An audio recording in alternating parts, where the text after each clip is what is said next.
Hello, and welcome to this film featuring photographs from the collection of the Museum of Cornish Life in Helston, Cornwall. Helston is a lovely old market town standing at the entrance to the spectacular Lizard Peninsula in South Cornwall. There are 34 images from 1903 up to 1984, covering Crying the Neck, Beating the Bounds, fairs and carnivals, market days and harvest fair, Lifeboat Day, royal celebrations, St. Keverne Ox Roast, St. Peter's Tide and Helston Flora Day. There's no rush at all. Just pause the film whenever you like, have a chat with your friends, and then when you are ready, just press play again. The photos you will see in this film are only a tiny part of the museum's photographic collection. If you'd like to see more, go to www.museumofcornishlife.co.uk/collections once this film is over.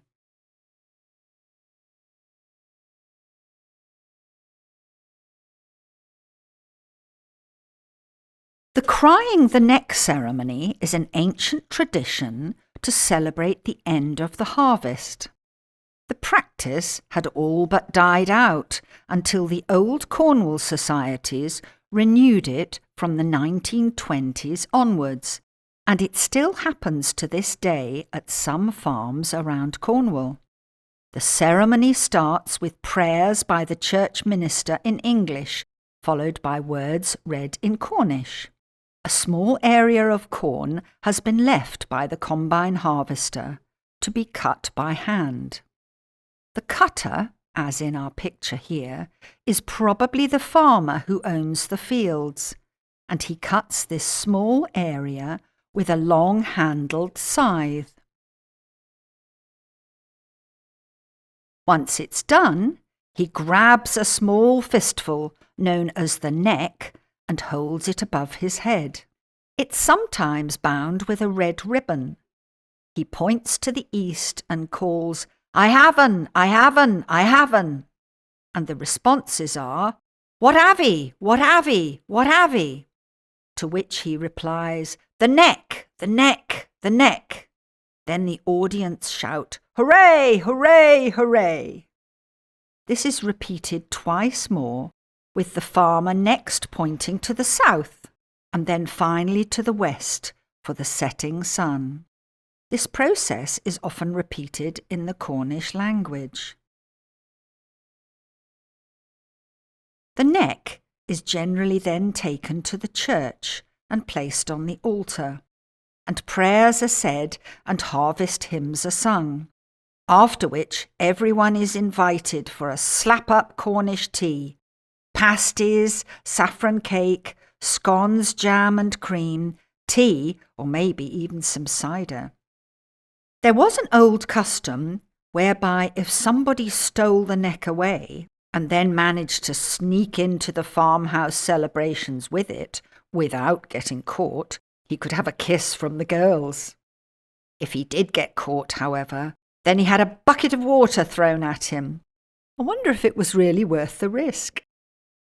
What happened to the neck varies. Some traditions have it kept in the farmhouse until Christmas Day, when it would be fed to the best cow.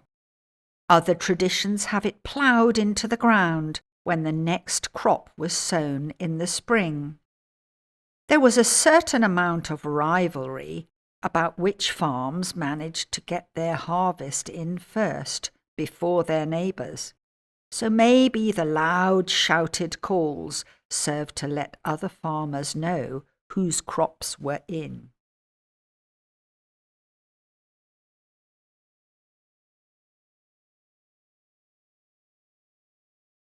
Helston was first granted a charter by King John in 1201, and then a second charter was granted in 1585 by Queen Elizabeth I. After this time, beating the bounds would take place on a regular basis. The bounds meant that the edge or the boundary of the town or village was marked with stones, so that it was clear how far the parish extended. Now, this was very important for several reasons. Number one, it was made clear whether someone was eligible to be buried in the churchyard. Number two, it served to show who would be expected to contribute to parish costs, for example, church repairs. And number three, to protect against neighbours possessing land that they weren't entitled to. The process of marking the boundaries was carried out by priests and church wardens and parish officials, who would lead a group of boys around the parish boundary markers as we see in our first picture. The boys would beat the markers with green sticks, often made of birch or willow. The reason they took boys with them was so that they would remember the boundaries and pass that information forward to the next generation.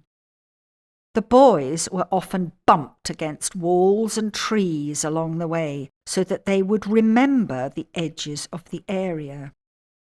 It has been said that their tears were made up for by giving them halfpennies. Oh, let's just hope so. The tradition has died out to quite an extent around the country, as we have modern surveying techniques which can do the same job. But where it does occur, and Helston is one of those places, it gives a sense of place and enjoyment within communities. In our picture here, we can see quite a few girls beating the bounds as well as the boys. Another part of the tradition is where a sod of earth is cut and placed on top of the boundary stone with a sprig of may pushed into it. And then a person is upended and their head is bumped against the turf, as we see in our final image.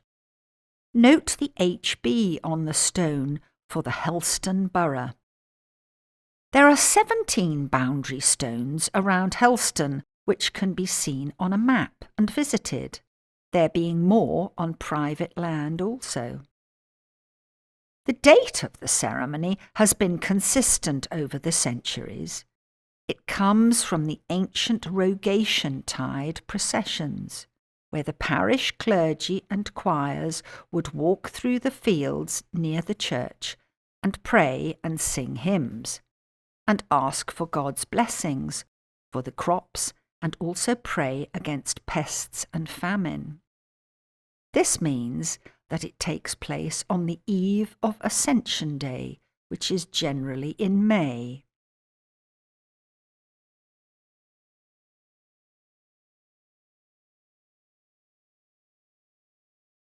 This looks to have been an amazing occasion, doesn't it? The Anderton and Rowland's Palace of Varieties at Helston Fair in about 1910. And there's a huge crowd there, isn't there? They look to be absolutely agog with the spectacle they're watching. I wonder, have you ever been to any grand extravaganza like this? Whether it's a fairground or a celebration, maybe something travelling or perhaps fixed in your town. Have a chat with your friends about it. This is a photographic postcard of a large crowd of people after the opening ceremony for the Coronation Lake, Coronation Park, Helston, on the 20th of July 1912. The park was built to commemorate the reign of King George V. The opening ceremony was conducted by Mayor Francis Henry Cunnock, and there were various recreational activities, including a rowing boat, which can be seen at the front of the picture with the greasy pole to the right. Many of the men are wearing boater hats, aren't they? And at the front of the group, is a man standing in the water wearing a one-piece bathing suit. Do you think he's been on the greasy pole and has slithered off into the water already?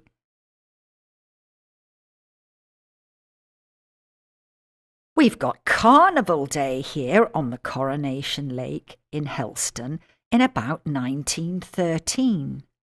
And we've got some fellows looking very serious in their boat with their lighthouse exhibit, and they've won first prize.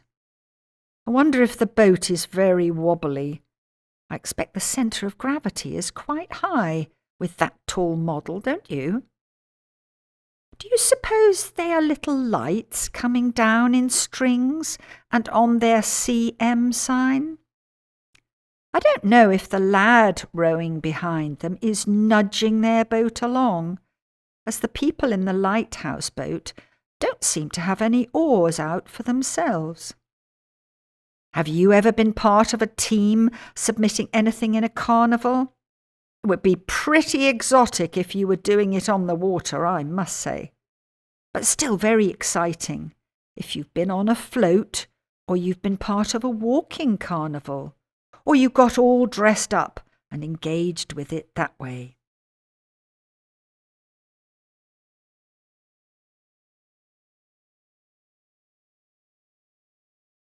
This is an image of the cattle class at the Helston Fat Stock Show, held in what is now the meat market area of the Museum of Cornish Life in Helston, and this is around 1975. The building was constructed in 1837 as a new market house, and the front of the building would have had the butter and egg stalls, and the rear would be the meat market. If you visit the museum, you'll see the gradually sloping granite floor towards the front of the building. You can see the very serious business of judging the beasts who've been brought along in our photograph here. I wonder if you've ever been involved with the farming community and have taken any of your animals to local or county shows for judging. I'm sure it involved a lot of work in preparation, as well as participating in the shows. Do have a chat with your friends and let them know how you got on.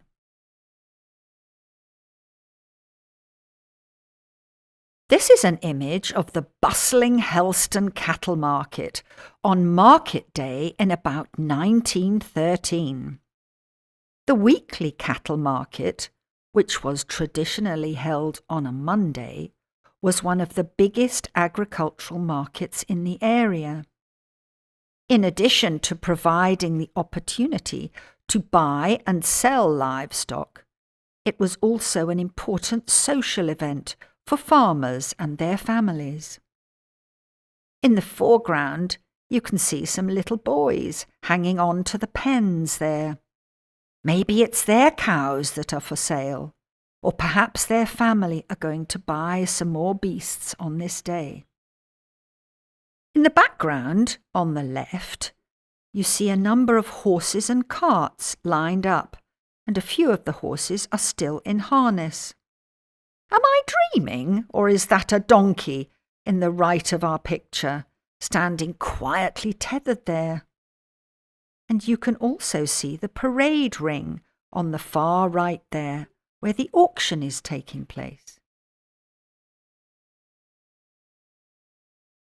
We're looking at market day again, but some years later. This image is from 1932. And we can see the advent of the motor car, and also somebody has brought their bicycle along and parked it up against the curb there. Well, I hope it doesn't fall over. Looks a bit precarious with the pedal lodged against the pavement edge there, doesn't it? I wonder, did you use a bicycle to get round as an adult? Or were you using public transport mostly? Perhaps you had a car from an early stage. Can you remember if you took a driving test and how busy the roads were when you first started driving? And what was it like with maybe no synchro mesh on your gears when you had to catch it just right to change gear? And if you didn't, you had to crunch the stick into the right place with that awful grinding noise. We're at Bray's stall at the Helston Harvest Fair on the Lower Green in 1920. And we can see that Bray and Son have brought along all their items for sale in a horse-drawn wagon there at the back. And it looks like they've displayed the goods actually on the ground in front of them. I wonder if you've ever been to stalls and harvest fairs or outdoor markets in your childhood, or more recently. Whether you liked that manner of being able to sift through goods and perhaps hear the stallholders shouting, advertising their wares all around you. Did you enjoy an event like that? Was it a special treat to go along? Or was it all a bit confusing? Do tell your pals how you found open-air markets. Here we have two stallholders outside the market house in Helston in 1910. We've got a stall on the right, I think selling vegetables perhaps, which seem to be stacked up on the cobbles in front of the stall, together with other produce on the table in baskets, with a canopy over the stall to keep off the rain or perhaps the sun. And on the left, we've got another stall with two boys looking on. I don't know if they're helping the stallholder or whether they're just looking to see what's for sale. But there's a chap there. I think he's probably the stallholder. I can't quite make out what he's selling. I don't know if you can work it out. But let's hope both stallholders had a very successful day and didn't have to carry all their goods home again.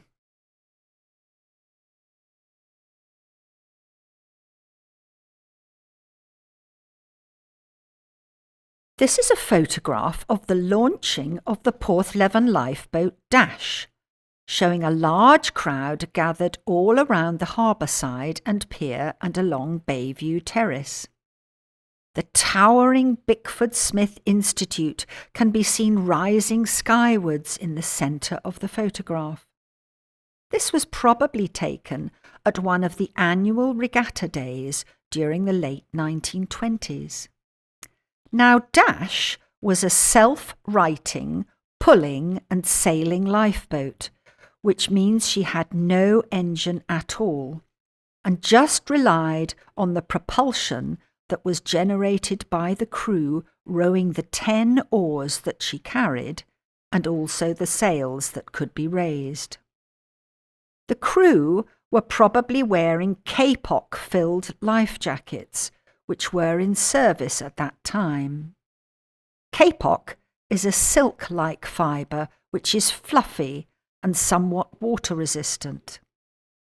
The jackets weren't very popular as they were so bulky compared to the earlier cork life jackets, which had been rather easier to wear, a bit more flexible.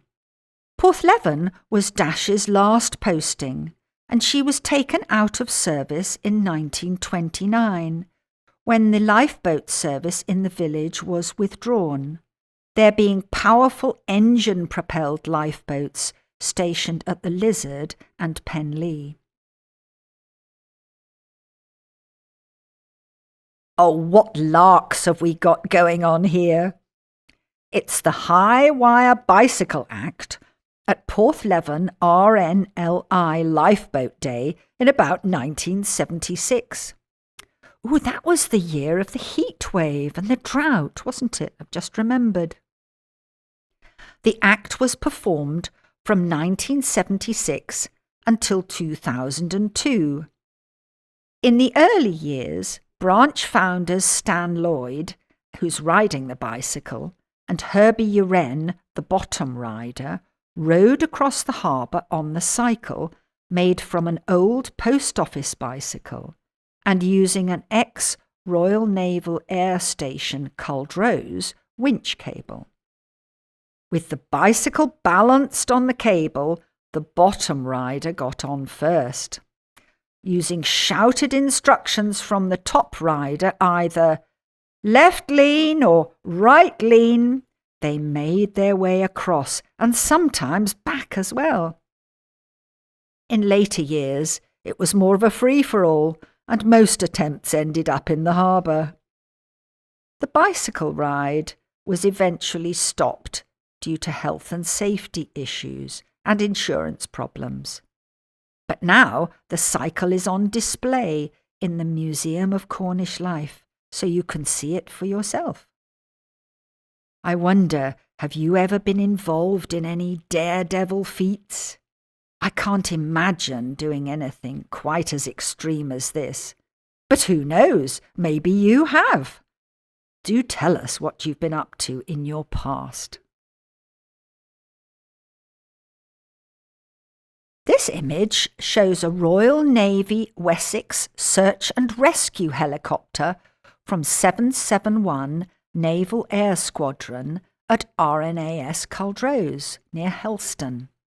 And they're conducting a Lifeboat Day display in Porthleven Harbour in August 1979. You can just imagine how loud it is with that helicopter right overhead. But fortunately, this is an exercise and a demonstration, and the person hanging just below the winchman hasn't been in any peril at all. I wonder if you've ever seen any dramatic rescues or have been involved in a rescue yourself. Do have a chat with your friends about those very exciting stories you have to share. We're watching a race here. This is the working boat race at Porthleven Lifeboat Day in 1984. And it's showing 2 fishing boats charging out to sea from the harbour there. We can see the people on deck. I wonder if they're grim-faced and determined to win the race, or do you think they're shouting and teasing each other as they're speeding along as fast as they can possibly go? This is a photograph of the lifeboat Ralph and Bonella Farrant. She was an Arran-class boat, and this image was taken on Porthleven Lifeboat Day in 1984, like our previous image. She was originally commissioned in 1982 as part of the RNLI Relief Fleet, and then she went to Fennet in County Kerry between 1994 to 1999.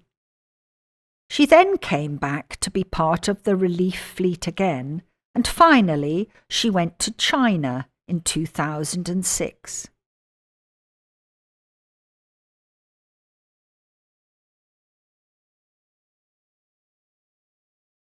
Here's a decorated arch erected at Helston Union Workhouse to welcome the Duke and Duchess of Cornwall and York, who later became King George V and Queen Mary. They had just passed through Helston on a visit to Marconi's wireless station at Poldhu, Mullion in 1903. The site of the former workhouse is at the higher end of Maneague Street in Helston. Wow, this is a mighty crowd, isn't it? We're at the bottom of Coinage Hall Street in Helston in the 1930s, and this huge crowd has turned out to welcome the Prince of Wales on his visit. And you can see crowds of people tightly packed with lots of Union Jack flags being waved. We've got a brass band there in the distance. I wonder, have you ever been part of a large crowd welcoming a member of the royal family or another dignitary? Were you worried about being in such a tightly packed crowd? Or did you feel very safe and know that everybody, although crammed together, was being very careful and sensible? As you can see, this photo is in a very worn state. Have you got any photographs which, although they now no longer look anything like as perfect as they once did, are still very precious to you, as this one is to the museum? There are very few photos of this event, in fact.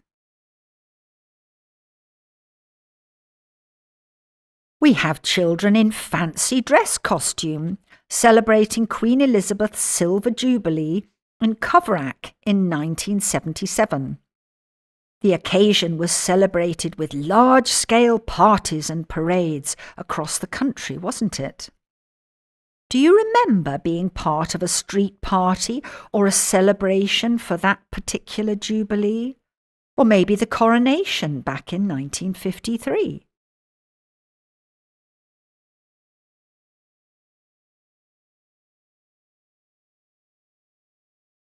The first ox roast was held in St Keverne to celebrate the Silver Jubilee of King George V and Queen Mary in 1935. 2 years later, on the 12th of May 1937, another ox was roasted to celebrate the coronation of King George VI and Queen Elizabeth. The third occasion was in 1953 to celebrate the coronation of Queen Elizabeth II. The problem was that meat rationing was still in force, and the Ministry of Food became very concerned that the whole of the nation's meat stock could disappear in one day with such celebrations. So they ruled that only communities who had cooked an ox for the late king could actually roast an ox for celebrating our Queen's coronation. In all of the UK, there were only 82 communities that qualified in this way, and St Keverne was the only village in West Cornwall to do so. So they held their ox roast in 1953. Now, at that time, it was illegal to sell meat in this way. So a slice of bread was bought with a free piece of meat to go in it.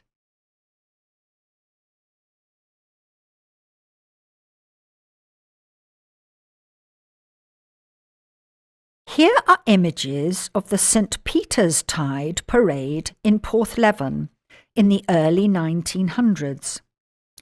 We see the Sunday school procession passing along Bayview Terrace with the men carrying the Wesleyan Sunday School banner, and 2 clergymen can be seen walking beneath it, followed behind by the band and the congregation. All of them are in Edwardian dress. The St Peter's Tide celebration was a large annual event in those days, and it still continues now, albeit on a much smaller scale. It was based around the fact that St Peter was the patron saint of fishing, and the main industry in Porthcurno was also fishing. So here we have an image of everyone gathered together to make this procession around the village and along to the recreation grounds, where the adults would be given tea and the children would be given a saffron tea treat bun and some fruit. People who were born and brought up in Porthcurno, who were living in different parts of the country or further afield, would make the biggest effort to try and get home for this celebration. The whole of the village was spruced up for the occasion, including the houses, the granite stones, and the boats in the harbour.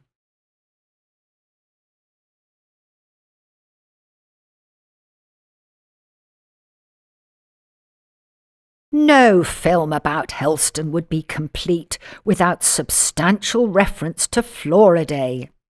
the annual festival which takes place on May the 8th. If the 8th falls on a Sunday or a Monday, the festival drops back to the previous Saturday. There's processional dancing to that famous tune, as well as dramatic enactments, singing and storytelling with the Hallan Tow celebration. Helston buildings and shops are beautifully decorated with greenery and flowers for the occasion. Our first image shows the Helston Town Band, who play for the celebration every year. It is said that the music for the dance is not written down anywhere, but passed down to successive band members, a closely guarded secret, if you will. All through the day, the band members process and play the tune for the 4 sets of dances. And it is thought that they each walk a distance of about 16 miles across the day, and they play the tune almost 1,000 times. Apparently, at the end of the day, their feet and lips are pretty sore. Gosh, that's not surprising, is it?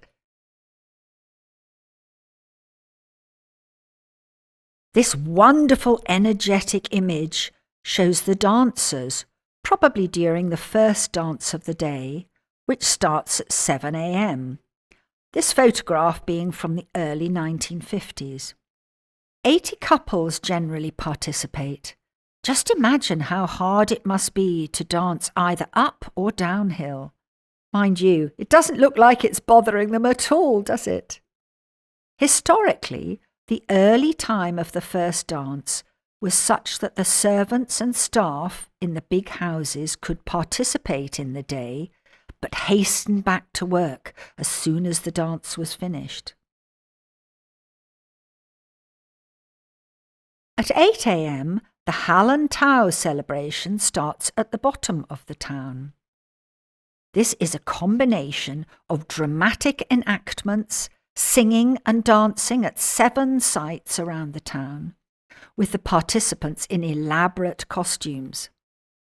The song and enactments celebrate the victory of the patron saint of Helston, St. Michael, over the devil, likely the defeat of the Spanish at the Armada, the triumph of St. George over the dragon, as we see in our image here, which is from the 1970s, together with the arrival of the patron saint of Cornwall, St. Piran, on his millstone. Here we have the children's dance. The picture is thought to have been taken in the 1950s. You can see the children are dancing in front of a large house with pillars, maybe Penlee's house in Cross Street. In this image, the children are in traditional white costumes. The boys in white shorts or long trousers with white socks and shoes, together with their school ties. And they have a little bunch of lily of the valley as a buttonhole. The girls are in white dresses with white socks and shoes, and again with the lilies of the valley. The fragrance must have been absolutely amazing. Not shown here, but generally the girls represent their schools with different coloured floral headdresses. Over 1,000 children from 4 Helston schools participate in the dance, including the secondary school students. This particular dance was brought in 1922. This is a fabulous old picture, isn't it? It's from the midday dance Flora Day in 1910, when, owing to the death of King Edward VII on May the 6th, 1910, Flora Day was delayed until it was held in July. Couples are dancing up Coinage Hall Street in Helston on the pavement behind the parked horse buses. And the Helston and St. Keverne telegraph can be clearly seen. And there are beautifully dressed spectators balancing on the other horse buses to gain a viewing advantage. The leading gentlemen are wearing black top hats, but behind them are other dancers sporting flat caps and boaters. The dancers dance through the buildings that they come across, whether they are fine grand houses, shops, or municipal buildings. Here's a much more recent example of the midday dance from 1983. And you can see the people watching from that shop front. They've got a particularly great view, haven't they? And we've got the dancers in their very formal outfits, with the ladies with their full-length dresses, gloves and beautiful picture hats, and the gentlemen in their morning suits and their grey top hats. The men wear the spray of lily of the valley in their left buttonhole with the flowers pointing upwards, and the ladies have a similar spray which is pinned to their right shoulder with the flowers pointing downwards. Now, it's a great honour to be invited to lead the dance at midday from the Guildhall, and 2 couples are chosen to do this, and they swap at the halfway point at Lismore Gardens. The only criteria for this special role is that you must have been born in Helston itself, and it's by invitation only. The tradition of the long dresses and the men's formal morning suits dates back to the time when significant members of the community were invited to dance in the midday dance, together with business owners and the gentry. Now, even though times have changed, the formality and the style of the clothing has remained very similar. And these days, they actually dance through the Museum of Cornish life along their way. These young people look to be having a great time, don't they? We're in the 1970s here, and this is probably from the last dance of the day, the evening dance starting at 5 p.m. And you can see these young ladies have got short gloves on, one's got flowers in her hair, and very up-to-the-minute fashions from the look of it. The men will be wearing white shirts, dark trousers, and their special Helston town ties. They will all also have been in the morning dance, but this time the route they follow is the same as the midday one. A large number of the participants may well have been dancing in this celebration since they were school children and absolutely know the steps by heart. This is a fun postcard, isn't it? It's entitled The Last Train Helston Flora-Day, and it was in circulation during the early part of the 20th century. Now, the branch line, which was both sharply curved and steep, was opened in 1887 from Helston through to Gwynear Road, where it connected with the main line to London and beyond. The branch line was eventually closed for passengers in November 1962, and also for goods traffic about 2 years later. The track then being actually lifted by the mid-1960s. I wonder, have you ever travelled to special events or days out by train? Was there a wonderful atmosphere, that sense of anticipation among the travellers? What was it like on the way home? Were you falling asleep or enthusiastically chatting about the highlights of your day? This slide shows the end of Flora Day, but it also marks the end of our film too. We hope you've enjoyed it as much as we've enjoyed making it. Remember to check the video notes below this film for access to the museum's website, www.museumofcornishlife.co.uk, and our YouTube channel. You'll also find the Hireth link to access more wonderful films in this similar style. We'll finish by playing you the famous Furry Dance by Helston Town Band, of course.